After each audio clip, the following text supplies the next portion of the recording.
আমি আপনাদের খাদেম হিসেবে থাকতে চাই। আগামী 12 তারিখে এইখান থেকে বিজয়ের ধ্বনি আমি শুনতে চাই। এই জোহরপুর ইউনিয়নের মাটি অত্যন্ত উর্বর, কারণ এখানে অতীতের যে ফলাফল আপনারা আমাদেরকে, বিশেষ করে আমাকে শোনালেন। আমার এই সর্বপ্রথম কিন্তু এই জায়গায় আমার পদার্পণ, এই সর্বপ্রথম।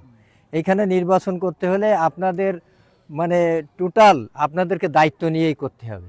সবাই ঐক্যমতের ভিত্তিতে স্বতঃস্ফূর্তভাবে এই ধানের শীষে নির্বাচন করার জন্য আমরা মাঠে নেমেছি। এই স্বল্প সময়ের ব্যবধানে এই জায়গায় আমার মতো লোক একা এসে কিছুই করতে পারবে না। আপনারা যদি দায়িত্ব না নেন আমার কিছু করার থাকবে না। আমি আপনাদেরকে যেটি করতে পারে আমাদের এই নেতৃবৃন্দ বা আইব সাহেবের মাধ্যম দিয়ে যেটা আপনাদের চালিকা শক্তি হিসেবে কাজ করবে সেই কাজটি আমি করব। আর আপনাদের এখানকার ভোটারদের যে আগ্রহ, যেটা তারা যে বলতে চায় যে আমরা ধানের শীষে ভোট দেব, কিন্তু সেই প্রার্থীকে তো আমরা চিনি না। তো আপনারা যেভাবে পারেন আমার পরিস্থিতিটা ঘটান, সেটা লিফলেট দিয়ে, আর যদি যখনই এনারা বলবেন তখনই আমি আসবো, যেভাবে থাকি চলে আসবো ইনশাল্লাহ। এখন আপনারা এই যেটুক সময় আছে প্রত্যেকটা মিনিট প্রত্যেকটা ঘন্টা আপনারা কাজে লাগায় আমি আপনাদের খাদেম হিসেবে থাকতে চাই।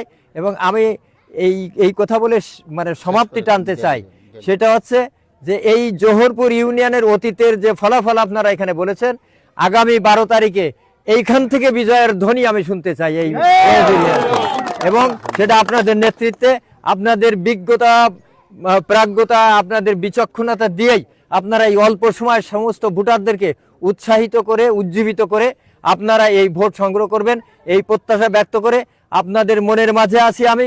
যখনই ডাকবেন তখনই আমাকে পাবেন। আমি যত কষ্ট হোক ইনশাল্লাহ আপনাদের মাঝে ছুটে আসবো। সবাইকে ধন্যবাদ দিয়ে আমি আমার কথা শেষ করছি।